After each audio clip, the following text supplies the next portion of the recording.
Ones to Watch is flying. Yeah. Absolutely flying. Beatport top 10, 2 tracks in the Beatport 100, 2 tracks in the Juno top 10. Jessie Loki's first track ever. First ever track. And she's the highest on Beatport and the highest on Juno. Yeah. What a touch. I can honestly say, normally I have a favourite out of all of them, but I can honestly say they're all on a par this time round. Yeah, I don't think They're I have so a favourite. I do like the Jessie Loki one, but I like all of them. Do you have a favourite? I have a favourite. Oh, of course he does. Go on, what's your favourite? Lockers, the first one that came out, is my favourite one. Blossom. Yeah, and I've heard it in a couple mixes as well from like other people. Oh, really? So that's already getting some love. I think, Lockers is a great... Well, they're all great producers. If I had to pick one, maybe Oak Cat, but I'm going to say I like them. I think they're all absolutely brilliant. Yeah, I think it's maybe the strongest collection of tracks for Garage Shed ones to watch. I think you're right. I think it is the strongest year we've had in terms of like all 4 tracks being on par in terms of like quality. Yeah, let us know in the comments what your favourite ones are. But yeah, great start to the year. Yeah. All streaming very well as well. Very, very happy. Yeah. Great start to the pod as well. Yeah. We just naturally... This is the FooRcast. I'm Gavin Ford. I'm Aki. Double T. And yeah, so that's a great start to the year. Ones to watch. Yeah. So I've got a bit of a dilemma. Uh-oh. If you boys can help me out with. Because I haven't yet got any releases scheduled for this year. I'm working on music, but nothing's scheduled to come out yet. Mm-hmm. Should I be promoting myself as an artist now while I don't have a concrete date for anything to come out, or should I just wait until our stuff is ready to come out and then go ham? Good question. It's a good question. I think Gav should answer this one. I think it's harder to do content when you don't have anything coming out, because when you have stuff, you have to, I've just made this is coming, but out now, etc. But I think you should always do content all the time if you can do it. And I think the thing we always say to artists, I mean, we're not the best at social media, but we understand it. Yeah. Our most responsive social media posts are the ones where I haven't thought about it and I've just done it. And I've even thought, that's not going to do very well, or could have done that a bit better, and they do well. And it's the ones where I go, like, I real planned it, and then you get David in to film it, and we're going to do this and do that. And you're expecting numbers. And numbers, and it does nothing. Yeah. So I think if you're doing something and you go, oh, this is good, just film it. Because you can always delete it. Yeah. You can do a post, and if it doesn't work, and you think the next day, you think, oh, that's rubbish, just get rid of it. Yeah, my tactic has been, I've posted every weekday day, and it's just been, what shall I post today? First idea that comes to my head, and I post that, because I think when I have releases ready to go, then the content becomes a bit more obvious, things like track breakdowns and studio videos and things like that. But until then, as long as I'm posting something, then that's better than nothing. I'll be honest, like through January we've not been active and stuff, but I've seen plenty of your stuff, so yeah, I can say it honestly. Have you seen any uplift from doing it every day? I'm over 1,000 on TikTok now. There you go. Did a first live on TikTok on Saturday night. How'd that go? Pretty good. 200 viewers or something like that. Dave behind the camera was in there spamming it with likes as well. Yeah, big up Dave. Just for me naturally going through, it looks like you're active, like, so I think what you're doing. But you got what were you at the start of the year before you started posting every day? Like 930, 940, something like that. So it's going up. It's going in the right direction, and you're doing just for like, it's all just at the decks stuff, isn't it? At the decks in my studio, messing around. I was thinking about sort of breaking down, because I don't have any releases as such. So what sort of stuff can I show off in the studio? Videos are easy because I can show people what I am working on, and then you can depend on the reaction you get from certain things. If some things pick up more than others, and you can think that's a release I can focus on pushing out when it does come out more than others. But behind the decks videos are great because it gives me a chance to promote other artists that I like. Yeah. And if I'm trying to break into a scene, like I'm releasing drum and bass this year, if I'm supporting similar artists to me in that scene, then when my music comes out, I'd like to think that I might get that same support reciprocated from them. Yeah. Yeah. That's a good way of thinking of things, yeah. Well, I think promoters are always more likely to book people that are busy and are active than someone that's not. So if you're sat there not doing videos every day, the person who is doing videos, even if they're not you're going to book the person that's doing a lot more than the person that isn't. So it's always best to be active. We're actually doing something. We're filming today, so we'll come back in a few weeks to see if it worked. We're going to do some content for a record that is 1.5 years old. So it's been out for 1.5 years. but we've done some content for another record that responded and worked. So we're just going to copy that content that worked, but for an older record, and see if it works. And we'll put the result. We'll let people know if that works. Yeah. Because I don't think you should ever stop promoting records, and a good record is a good record forever. There's a promotion. We did some content that worked, so why not go back and try it for these other songs that content would work for, and see what happens. And we're going to do some content for a song that's 6 months old again because the other content worked. So that's an interesting experiment. So let's earmark that, and then we'll come back and look at the results and see if the age of it works, because we know that the content will work because we've done it before, but does the age work on it? We'll see. I'm interested. I have no idea. It might be a complete waste of time. Because there's the only other thing I've really been working on is I did a guest mix for data transmission, my first ever full drum and bass guest mix. So then, even if I'm not releasing, I'm still showcasing myself as a DJ. Yeah. And if I'm active on social media again, you'd hope that could catch some promoters' eyes as well. Promoters are looking for people that they're looking for people that are big on TikTok and active on TikTok, and that's where the people that are going out live on TikTok. I don't think you're going to get bookings if you've got millions of Spotify streams. You'll get some, but I think more promoters are more looking at the content. So if you're putting out content, it only takes one video to go as well. We've had various artists on the label that have gone viral from one video. They say it takes 10 years to become an overnight success, right? Something like that. But I think it's quicker now with TikTok. Yeah. Selector, for example, did loads of those breakdown videos before the Eminem one took. Banquet did Murder on the Dance Floor. Again, it's all the same content. It just one sticks. And then, Banquet's just toured Australia.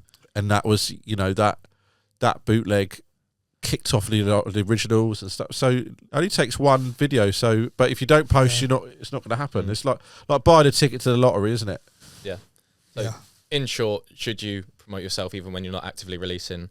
Yes, you should. I've got a question that's kind of adjacent to that. Oh yeah. With this mix that I was doing, because it was my first one and I wanted to make sure it was as good as it could possibly be. I did plan out the whole 1 hour, recorded, re-recorded, and cut some bits together with the art of mixing on Ableton. What a scumbag! I know, right? What a fraud! What are your thoughts on that? On should you plan your sets start to finish, or should you just go in with a collection of music and play to a crowd? It's a tricky one.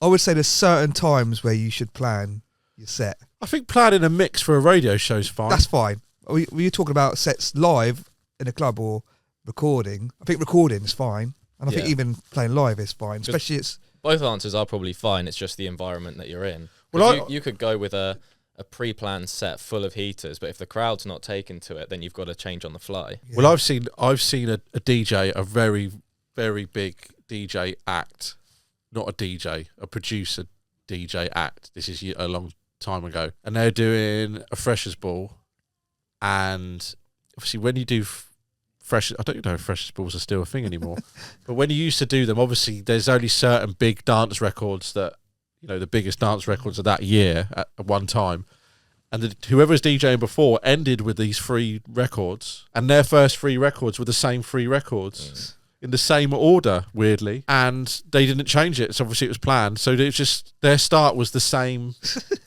as the person before them's end, and it was just like it was a rough start to watch. So I always think that imagine standing there, you've got these 3 records planned, right? And the DJ before you's played all 3 of them, and you must think, oh, what the? So we always start with an unreleased original. Yeah. So then no one's going to play that because we're the only people that have got it. Yeah, or a dub with our name on it. And stuff, and then we used to have it so we know how we're going to end. Yeah. So we know what the last tune is, and we know what the middle tune is. So you write markers. And I always used to do this when I used to be a resident DJ that would do 5 hours. I want to be playing this tune at 1 o'clock because you've got to keep people in the club when you're doing the whole night, or 1:30. And then I want to be doing this at this time and that. So for an hour, so I've got the start. It's going to be one of our own things. No one's going to play that. And I'd have the half-hour mark. Right, I want to be playing this tune at halfway point. And then I'd have the 1:45 with 15 minutes left and the end. Yeah.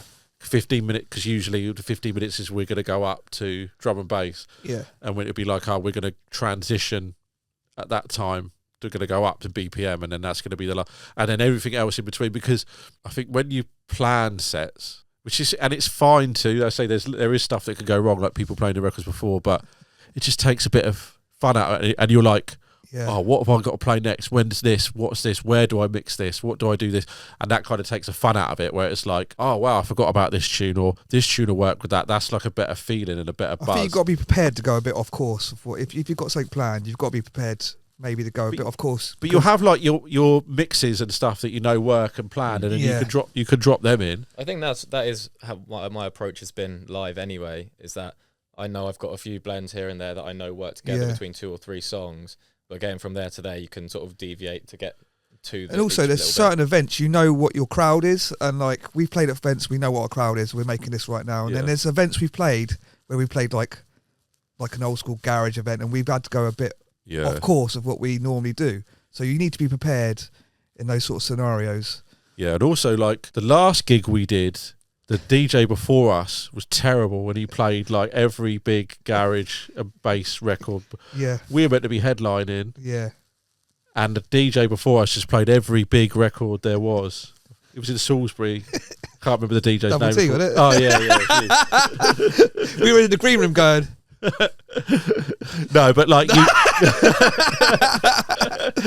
No, joking. But like he did play a lot of it. He did play quite a lot. We'll let him off though, because he's. But like you'd say the guy before you can play it like loads of the big records, and if you planned your set around these being the big moments, and then the DJ before you plays all the big moments, then it's like it's going to take all the impact out of it. Because when you go through the first time someone hears a big record and they cheer. Yeah. And then the second time the cheer's not as big, and the third time and like fourth time thing. That's why you don't play an artist's big tune before they go on, because it takes the sting out of it, and that's why that is a rule.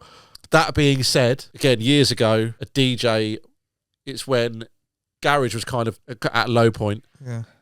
Red Light Source 16 was the big rhythm. Yeah. That was the big garage record, and a DJ played before EZ. And ended on Source 16, which obviously isn't EZ's record. He hasn't done anything wrong, but it was the big rhythm at that time. There wasn't a lot of. It was EZ would play predominantly old garage. There wasn't on You Go, and he played Source 16 like 3 records in, but how he mixed it, the reaction was like 4 times as big, even though it was played just after, because of how he did it. Yeah. So if you're going to do something special with that record, and you've planned to do something special with that record, that can see you through. Yeah. But if you just go, right, I know this record's big, it's going to go off, this record's big, it's going to go off, this record's big, and then someone plays all of those records, then your set's just going to go down. But like in our sets, we like to get acapellas of kind of big records, which people play the originals. We like to do our own flips. Like I say, with Source 16, we put Stormzy on top of that, stuff like that. So we like, but we like to go across genres as well. So like, because not other people don't do that, and some people will fight if a record's big. Say on TikTok, because you think if there's a big TikTok record, the people in that crowd are going to be on TikTok. You could just do a bootleg of it, and then it could but you know, some bootlegs are just looping around a vocal, and then there's some ridiculous drop comes in. Or if the tempo's right, you can mix that with a record that exists, and then like you still having that moment. It's a change of pace, because nowadays everything's so drop. Like dropping the genre down gives people a chance to catch their breath. Yeah, I don't know. You're a raver, Odom, aren't you? So, what do you think of the DJing? And it's just constant. Is that what you want?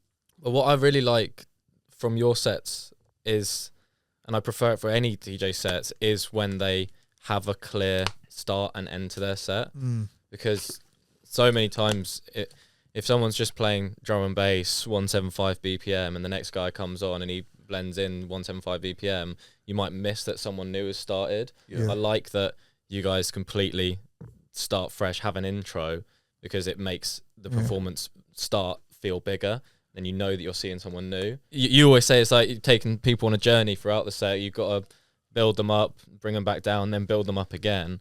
So I like a fast, frantic start where it might be drop, drop, drop, drop from double drops and some silly noises in there.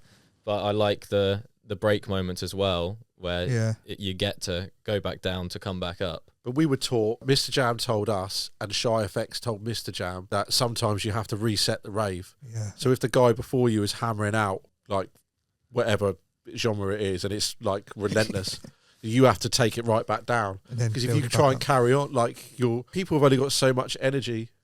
So I've seen Shy FX play, and he would start with a Kendrick Lamar track. Drop it like, down. Not a bootleg, just literally play the whole... Reset the rave, Yeah, reset the rave, start it again. And it like, you got to be a good DJ too, and you got to have some kahunas on you to do it, because you're playing a different... But we've seen it it works. We've seen it in action. It's a solid theory, and that's what we've been taught. So that's why we stop and do the intro, and it's a thing. It's not as ballsy as him playing like a whatever big hip hop track. So yeah, we always taught that. So yeah. Yeah. Well, yeah, and also I see the other day like saying there was a DJ saying, I think it's like a house DJ saying, how can you express your music by just playing an hour set? Or, we'll play 5 hour sets, but then I think it's different genres. Like garage is a very energy music. You can't keep the energy up for 5 hours. Where house music's more of a journey, and like, so I think as a DJ you just gotta I just think like planning your sets does work, but sometimes I enjoy playing off the cuff as well. Like I think there's stuff that can go wrong with both. Both are fine.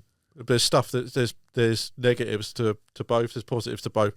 But I think I think it's more fun to say have start points, mixes, end points. You've been doing one of the same mixes for about 25 years, haven't you? But it seems like but I still get you to do it when we DJ. Yeah. Like I'll do that mix, and that's you've been doing it for 25 years, and it still works. And it still works, and I still try and make you do it every single time we DJ. But like I say, I think in sets you should have records. There's going to be high points, and then you have your records that are going to be mid points, and then you work through the set like that.